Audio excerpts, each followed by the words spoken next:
All right, so this is going to be another movie review. This one's called Jingle All the Way, 1996. This is going to be another Karate Man recommendation.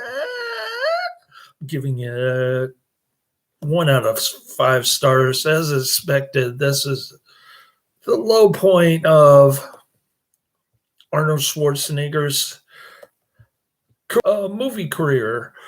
And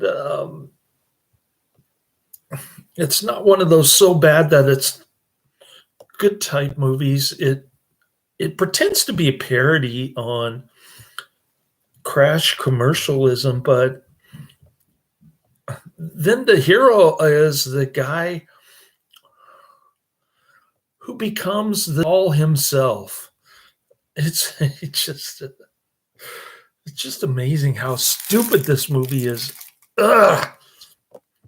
This is a stupid PG kids movie that Karate Man likes because it's got his boy, his main man, Arnold Schwarzenegger. Jingle all the way. 2 dads, 1 toy, and no prisoners. Oh man, I could tell just by looking at the movie poster that this movie was going to stink really high, heaven high. This movie stinks heaven high. And yeah, it's got bad critic reviews and for good reason. And it's lamestream. So this is the epitome of, this is the granddaddy of the lamestream. Why we generally try to avoid lamestream movies, especially after 1994, as it's because of this movie here. This is the culprit right here. There's nothing remotely Christmassy about this movie. It's all about getting a stupid toy. Who's going to get the stupid toy? Oh man, I'm so glad my kid's not 3 years old anymore. All right. Jingle All the Way is a 1996 U.S. Christmas family comedy film directed by Bryant Levant. The film stars Arnold Schwarzenegger and Sinbad as Howard Langston and Myron Larrabee. The Sinbad character has a lot of lame woke jokes about fur coats and Jesse Jackson. I have no idea why he's there. I guess he's a token black guy to attract black families for a Christmas holiday movie. I have no idea what he's doing there, and he doesn't know what he's doing there either. The guy acts like a total goofball. This Sinbad dude.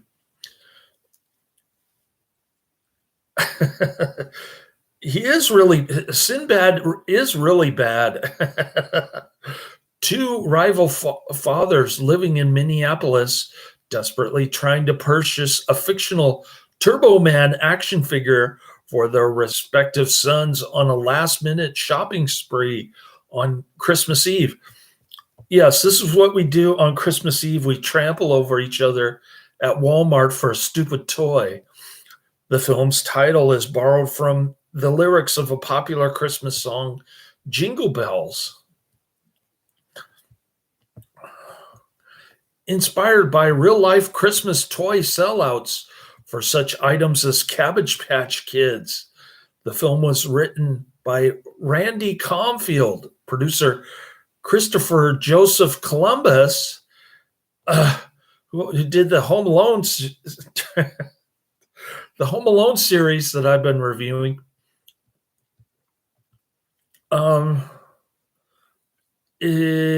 He rewrote the script, adding in elements of satire about the commercialization of Christmas, and the project was picked up by 20th Century Fox. Delays to Fox's reboot of Planet of the Apes,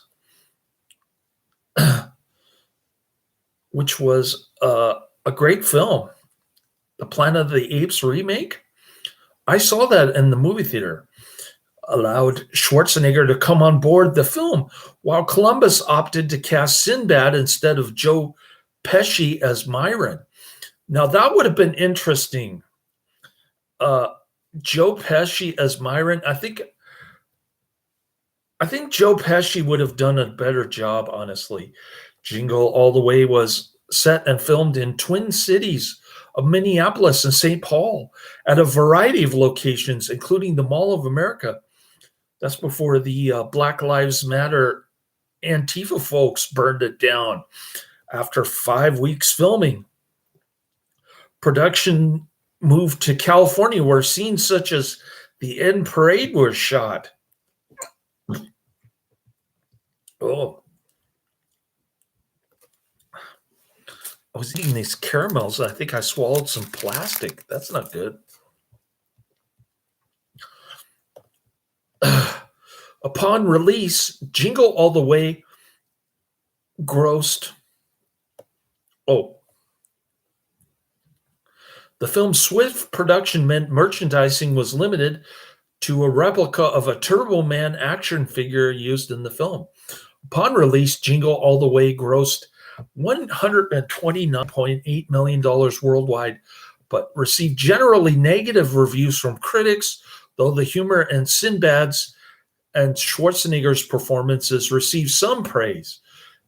In 2001, Fox was ordered to pay $19 million to Murray Hill Publishing for stealing the idea for the film. The verdict was overturned 3 years later. Jingle All the Way is the third and final collaboration between Sinbad and Philip Edward Hartman, after Coneheads, which is a terrible movie, 1993, and House Guests, 1995. So we've got Phil Hartman from Conehead and Sinbad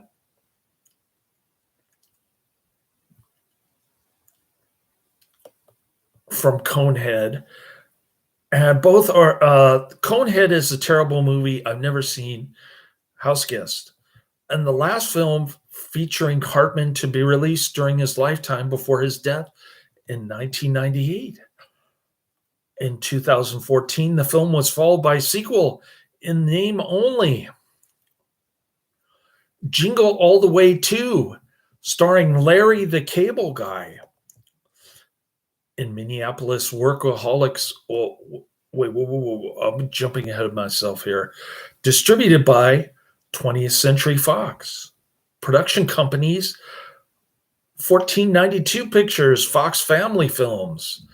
Release dates: November 16th, 1996, at Mall of America. And the rest of the United States, November 22nd, 1996. Running time, 89 minutes. Country, United States, English language. Budget, $60 million to $75 million. Box office, $129.8 million. So I guess it was a flop. I don't know. I don't know how much they spent on advertising this movie. It doesn't tell me. In Minneapolis, workaholic waitress salesman Howard Langston loves his wife, Liz, and 9-year-old son, Jamie. But Howard Langston rarely finds time for them. He's often put in a bad light by his neighbor, divorcee Ted Malton, who harbors unrequited feelings for Liz. Gee, I wonder why. Maybe it's because they're married? After missing Jamie's karate class graduation, Howard resolves to redeem himself by fulfilling his Christmas wish for a Turbo Man action figure, a popular television superhero, despite Liz actually having asked him to buy one 2 weeks earlier, which Howard forgot about. On Christmas Eve, Howard sets out to buy the toy, but he finds that every store has sold out. In the process, develops a rivalry with Myron Larrabee, a postal worker, father with the same goal. In desperation, Howard attempts to buy a figure from a counterfeit ring run by con man dressed in Santa suits, which results in a massive fight in the warehouse that is broken up by police. Howard narrowly escapes arrest by posing as an undercover officer.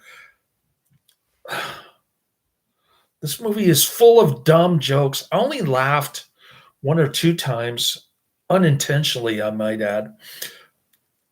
Exhausted at his failure and out of fuel, Howard goes to a diner and he calls home intending to tell Liz the truth. Jamie answered the phone, but keeps reminding him of his promise to be home in time for the annual holiday wintertainment parade. Losing his patience, Howard yells at Jamie, and he feels guilty and depressed after Jamie scolds him for not keeping his promises. Nice kid. He's more worried about a toy than he is about his dad. Howard finds Myron at the diner, and they share their experiences over coffee, where Myron tells him of his resentment towards his own father for failing to get him a Johnny 7 OMA for Christmas. During their conversation, Howard and Myron overhear a radio station advertising a competition for a Turbo Man doll. The ensuing fight between them results in the diner's phone getting disconnected, forcing them to race to the radio station on foot, where the DJ reveals to them that the competition was actually for a Turbo Man gift certificate. The police are alerted, the DJ having earlier called them when Howard and Myron showed up, but Howard and Myron escaped after Myron threatens the officers by pretending one of his packages is a bomb. Officer Alexander Hummel, whom Howard has run into several times already, investigates the package only to have it detonate in his face, revealing that it was actually a bomb. And then there's a cartoon scene with his blackened face and frizzy hair. Upon returning to his Suburban, Howard finds it stripped by car thieves. He takes a tow truck home where he finds Ted putting the star on his family's Christmas tree. In retaliation, Howard starts to steal the Turbo Man doll Ted bought for his son, Johnny, but he can't bring himself to do it. Unfortunately, Liz catches him in the act, and Howard is left alone while his family goes to the Christmas parade with Ted and Johnny. After dropping off Jamie and Johnny, Ted attempts to seduce Liz, but she rejects him by hitting him in the face with a thermos of alcoholic eggnog for attempting to sabotage her marriage. Meanwhile, remembering his promise to Jamie to go to the parade, Howard decides to attend as well, but runs into Hummel again. The resulting chase leads to Howard hiding inside a storage room where he is mistaken for an actor portraying Turbo Man and he dresses in the highly technological costume. As Turbo Man, Howard uses his chance to present a limited edition action figure to Jamie, but they are confronted by Myron dressed as Turbo Man's archenemy, Dementor. And if you're as bored as I am by now in the movie, hats off to you. Despite Howard's pleas for Myron to stop, a long chase ensues involving a jetpack fight. Myron grabs the toy from Jamie, but is cornered by the police. Myron's cornered by the police while Howard rescues Jamie. Howard reveals himself to his family. Howard apologizes for his shortcomings. When Ted arrives at the scene of the parade, Johnny points Howard as Turbo Man to him, which makes Ted flee and dragging Johnny in fear and humiliation. Officer Hummel returns the toy to Jamie and thanks Howard as Turbo Man with the job on the force, to which Howard returns the thanks and, much to Hummel's shock, apologizes to him for the previous confrontations. Myron is handcuffed. Myron sadly laments about not having a toy for his son.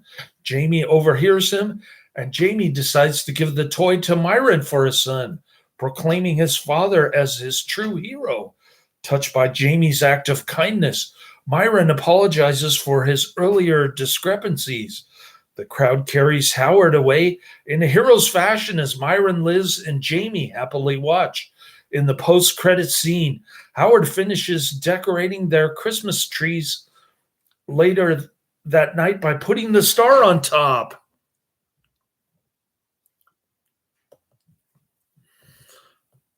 And Amazon Prime was kind enough to cut off the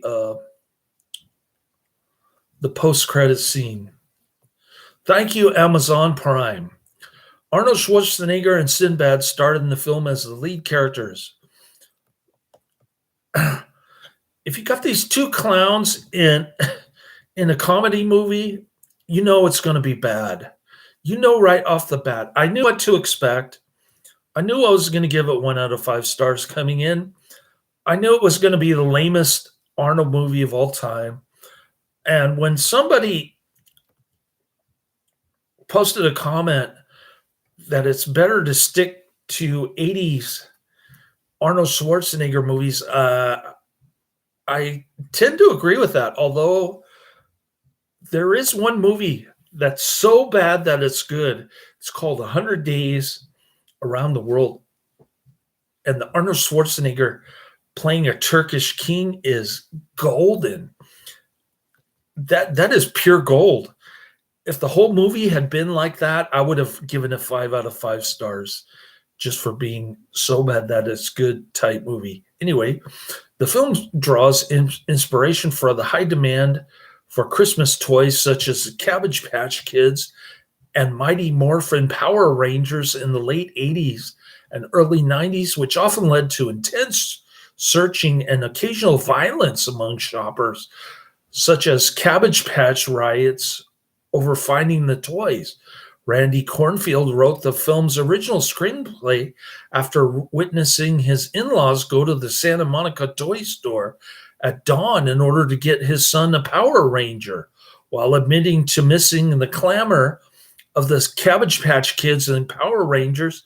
Producer Christopher Joseph Columbus experienced a similar situation in 1995 when he attempted to obtain a Buzz Lightyear action figure from the film Toy Story, released that year. As a result, he rewrote Cornfield's script, which was accepted by 20th Century Fox.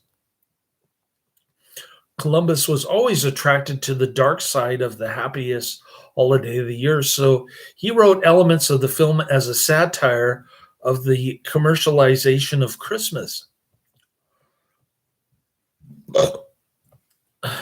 which doesn't make sense because Arnold becomes the doll itself. So how is it a satire?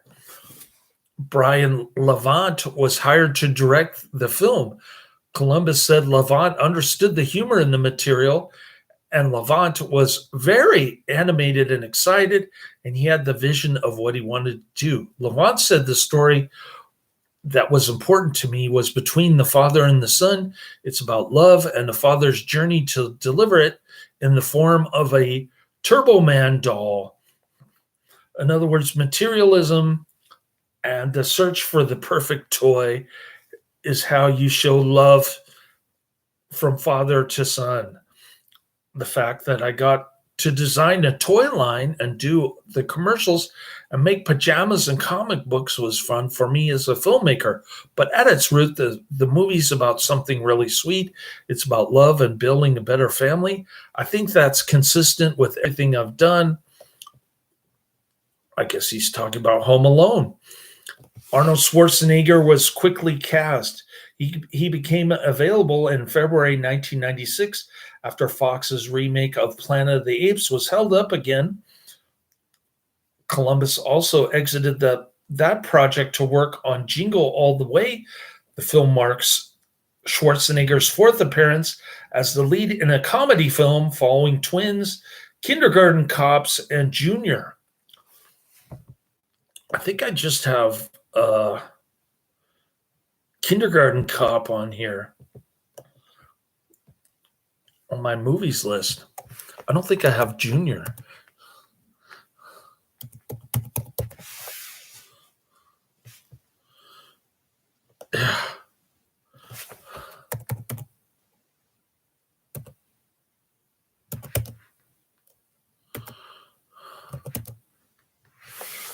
Thankfully, Kindergarten Cop is at 507 on my movies list. And Junior is nowhere to be found. I don't want anything to do with Junior. Schwarzenegger was paid a reported $20 million for the role. He enjoyed the film, having experienced last-minute Christmas shopping himself, and he was attracted to playing an ordinary character in a family film. Columbus initially wanted Joe Pesci to play Myron. Comedian Sinbad was chosen instead, partly to his similar height and size to Schwarzenegger. Sinbad was suggested for the part by Schwarzenegger's agent, but the producers felt he was unsuited to the role of a villain, as it could harm his clean, family-oriented comedy act and reputation, although Sinbad felt the character would generate the audience's sympathy rather than hate. Furthermore, he missed the audition due to his appearance with First Lady Hillary Clinton and musician Sheryl Crow on the USO tour of Bosnia and Herzegovina, but Columbus waited for him to return to allow him to audition. And although Sinbad felt he had messed it up, he was given the part. He improvised the majority of his lines in the film with stupid, woke, nonsense, BS.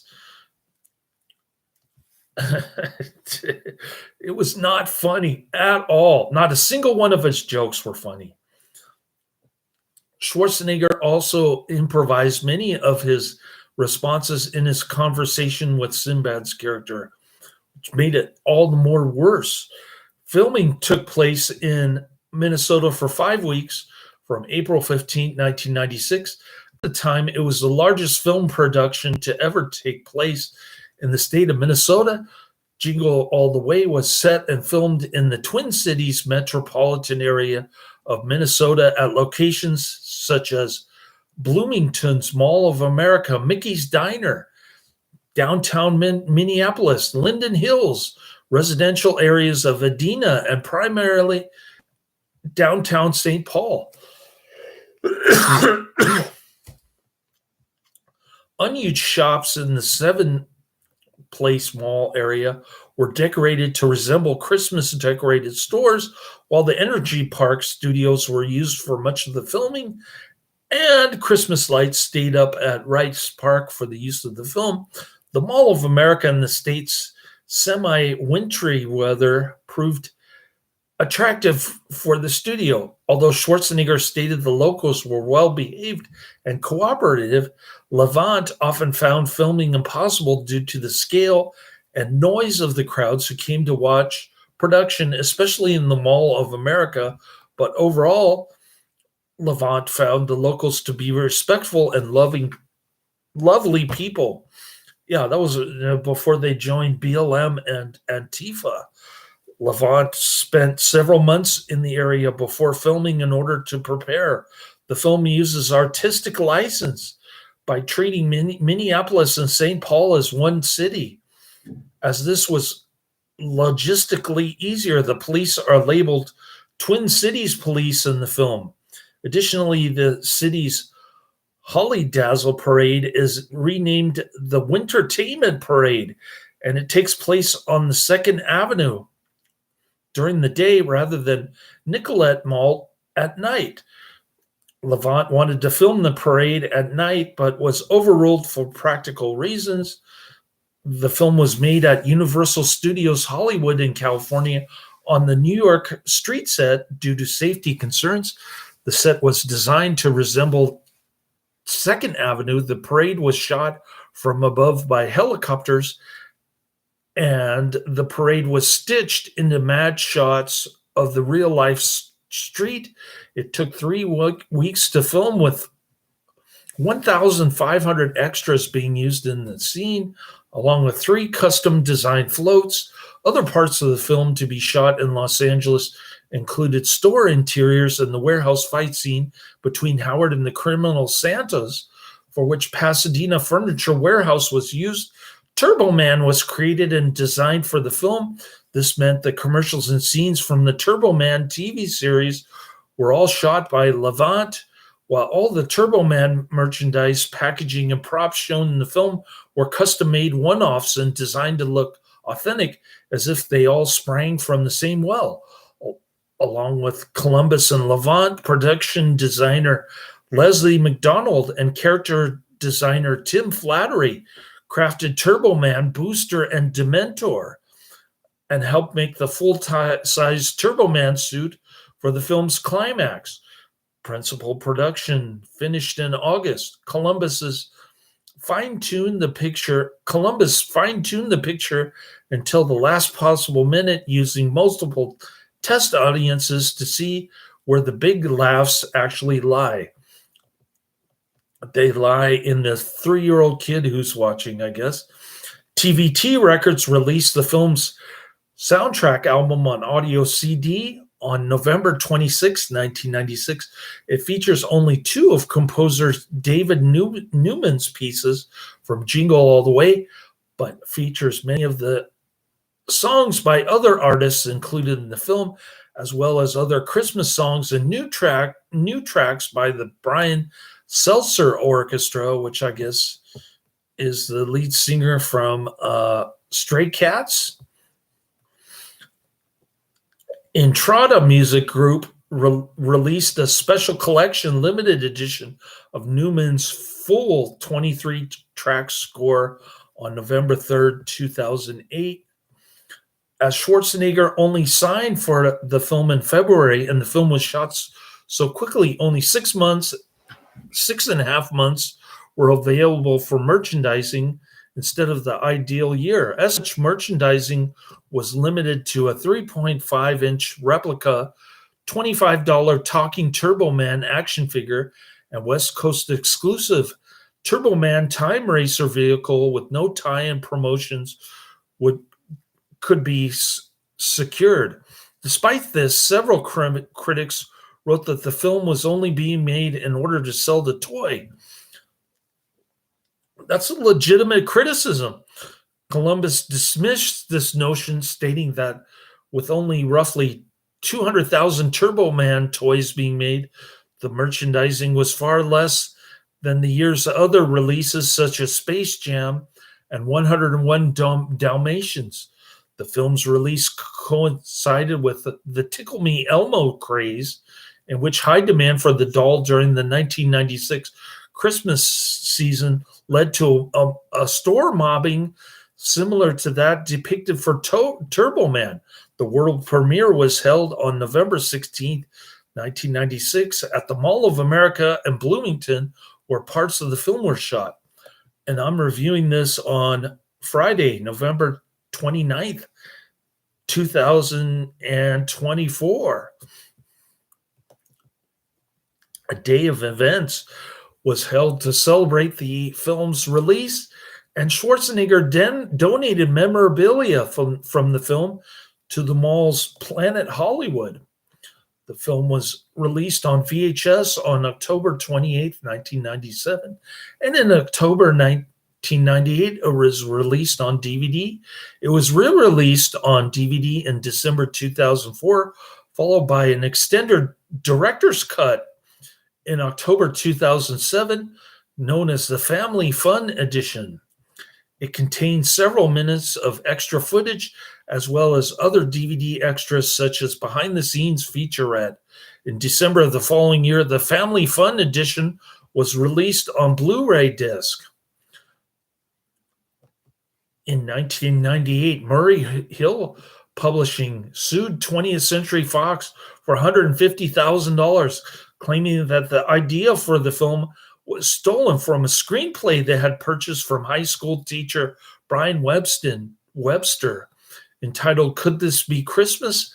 They said the script had 36 similarities with Jingle All the Way, including the plot, dialogue, and character names. Murray Hill president Bob Laurel bought the script from Webster in 1993, and he sent it to Fox and other studios in 1994, but he received no response, and he claimed the idea was copied by Cornfield, who was Fox's script reader. In 2001, Fox were found guilty of stealing the idea, and they were ordered to pay $19 million, $15 million in damages, and $4 million in legal costs to Murray Hill, with Webster to receive a portion. Laurel died a few months after the verdict before receiving any of the money.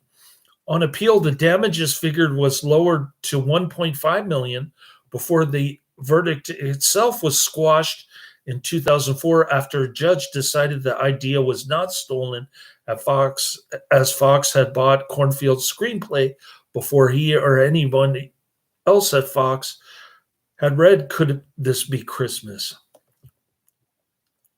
Opening on November 22nd, Jingle All the Way made $12.1 million in its first weekend, opening at number 4 behind Star Trek, First Contact, Space Jam, and Ransom. It went on to gross $129 million worldwide, recouping its $75 million budget in the first 10 days of release. The film was released in the UK on December 6, 1996, and it topped the country's box office that weekend. Despite its fairly entertaining build-up and somewhat serious commentary on materialism during the holidays, the end of the movie takes a realistic conceit and adds in comedy sci-fi elements. Not only does the movie take a turn for the cartoony, but the end is basically everybody laughing and learning their lesson without any realistic resolution of the situation. It's as if the screenwriters couldn't figure an easy way out of Howard's solution, so they added in slapstick comedy and the ending from an episode of Full House.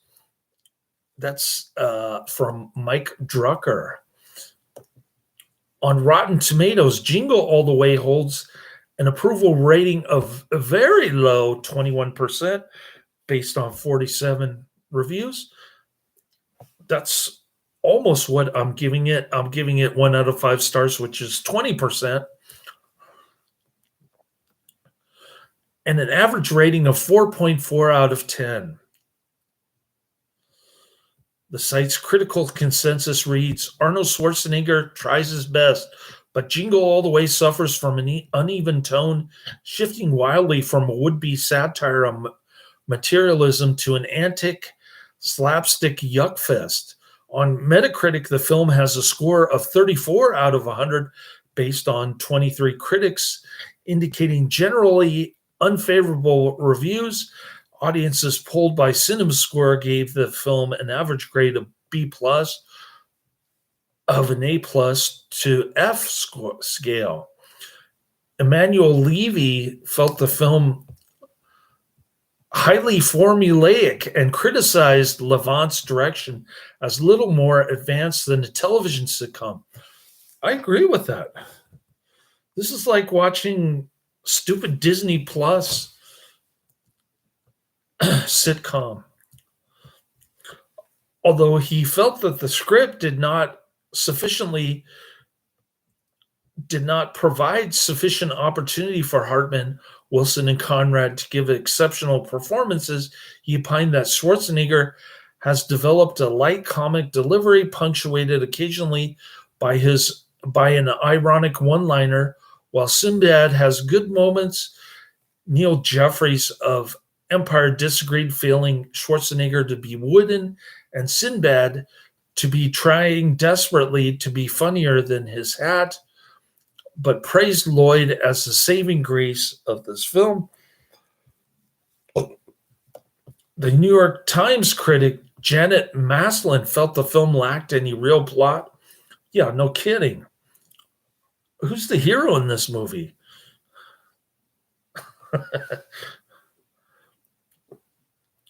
They're, they're all obsessed with toys. What is wrong with these people? Failed in its attempt at satire, should have included Myron's only aforementioned son, and mostly wasted Hartman, while Levant's direction was listless.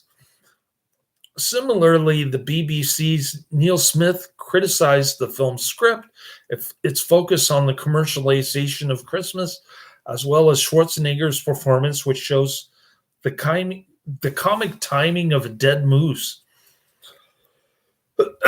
but singled out Hartman for praise. Oh, you haven't seen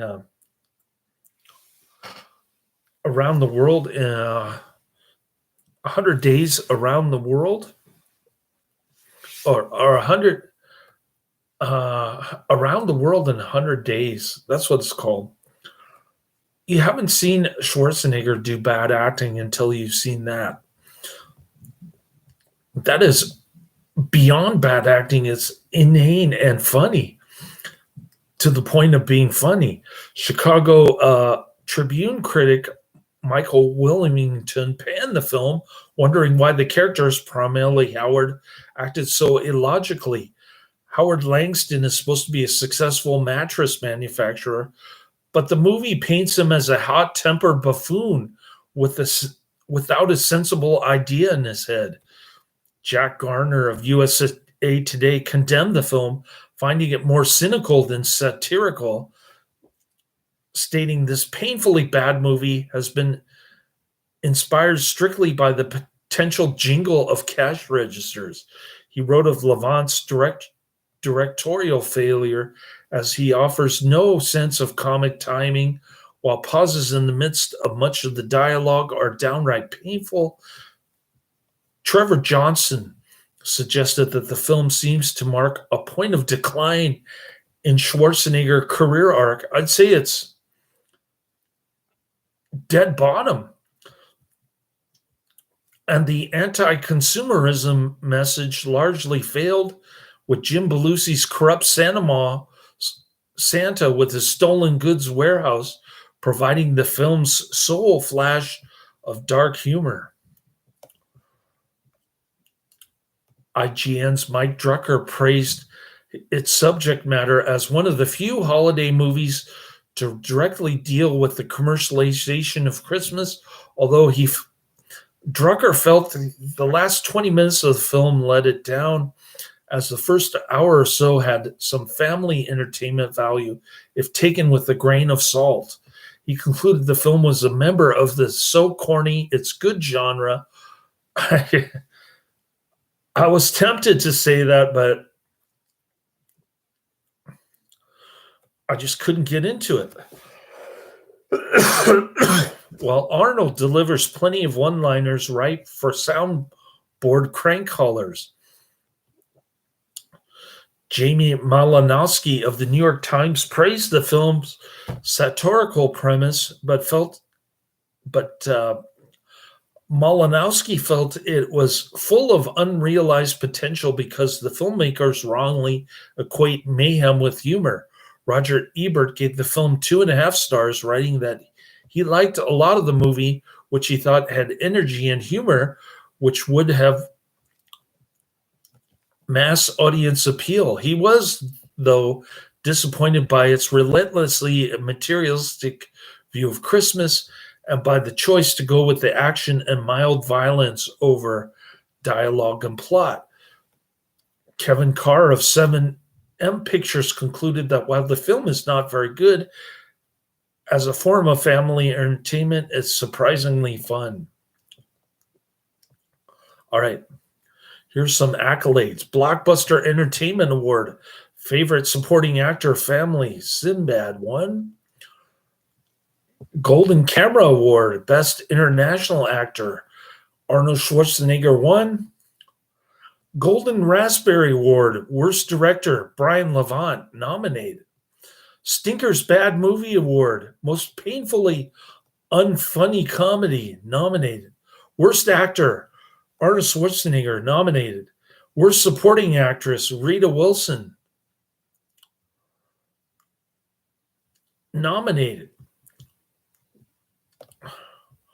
Over 18 years after the release of the original film, a standalone sequel, Jingle All the Way 2, was released straight to DVD in December 2014. I want to add that one to my movie list. Directed by Alex Zam and produced by WWE Studios and 20th Century Fox, the film has a similar plot to the original, but is otherwise not connected and has none of the original cast or characters. The lead roles were instead played by Larry the Cable Guy and Santino Marella.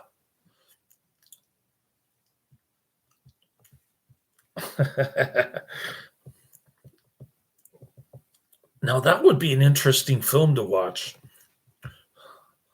I'm going to look for it and see if I can find it. By the way, if Adrian's watching, Total Recall and End of Days are Arnold's best movies from the 90s. They're worth watching. Some of Arnold's 1980 movies weren't the best either, like Raw Deal and Heat. This is from Adam. Okay. Well, thank you for... I think I have Raw Deal and Red Heat on my movies list. Adam is in the chat room in case you're wondering. Red Heat. I've got Red Heat number 504 on my movies list. Let's check out Raw Deal.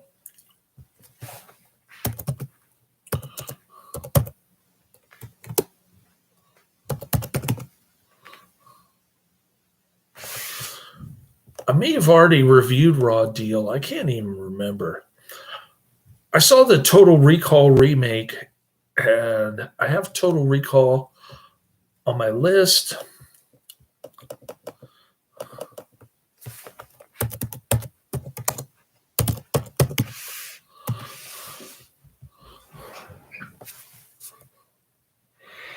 Total Recall is 286 on my movies list. End of Days. I may have reviewed End of Days. Is that the one where is that the ripoff of Rosemary's Baby? Anyways, Jingle Away, 1996 PG, 1 hour 29 minutes. It gets a 5.7 out of 10, which is not bad, but not good either. 118,000 ratings. It is most definitely lamestream with a popularity of a whopping 818, up 24 due to the holiday season. A family vows to get his son a Turbo Man action figure for Christmas. However, every store is sold out, and he must travel all over town and compete with everybody else to find one. I suppose the 3-year-old might like this movie, but other than that, I wouldn't recommend it. I say skip it.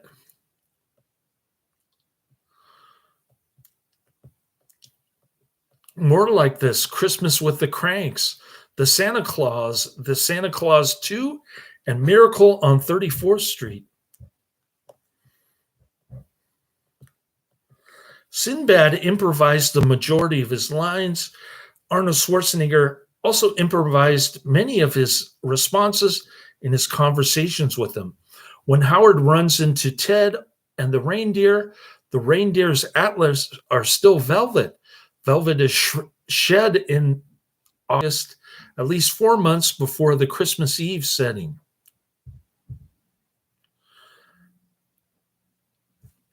Quotes, "Put that cookie down now," from Howard. After the end credits, there is a brief, heartwarming family scene that ends with a question from Liz. She asks Howard what he got her for Christmas. The original... Sounds like my second wife. The original UK cinema and video releases were cut by UK censors to remove a 7-second sequence involving nunchucks. Following a review by the censors of the treatment of martial arts weaponry on screen, this cut was restored when the film was reclassified for a UK DVD release in 2000. This is featured in Siskel and Ebert's Space Jam, The Mirror Has Two Faces, The English Patient, and Breaking the Waves, 1996. Soundtracks Rocking Around the Christmas Tree, written by Johnny Marks, performed by Ronnie Spector and Darlene Love, courtesy of Special Olympic Productions, Inc. Here's a more flattering review on IMDb. So give it a little bit more flavor.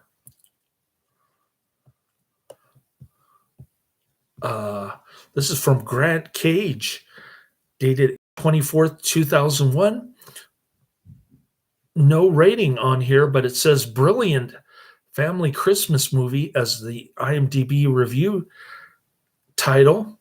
This is a really funny family movie. I didn't laugh that much. I got maybe 1-2 laughs. There's plenty of funny, touching moments in it, and it's very colorful, adventurous stuff.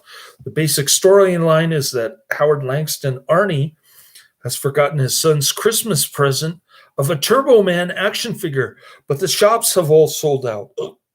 It's Christmas Eve, and Howard has only 24 hours left. What Howard doesn't bargain for is the fact that psycho-sad Mario, Sinbad, has got to get one for his son too. Throughout most of the movie, there's basically Arnold, Arnie, and Sinbad nearly killing each other to get their mitts on this Turbo Man doll and trying to beat each other to it, no matter what it takes. There's some very funny moments throughout the movie and some surprises too. Rent this lovely film out and sit back and get festive. Thumbs up. So this person's idea of getting festive is to watch two grown men fighting over a doll. That's the Christmas spirit. All right. Speaking of my movies list, thanks for coming to the chat room, Adam. I've got Home Alone 3, 1997, Love Laughs at Andy Hardy, 1946, and My Dear Killer, 1971. Those are the next three coming down the pike. Welcome to the extended version of Thanksgiving weekend on my channel. Laters.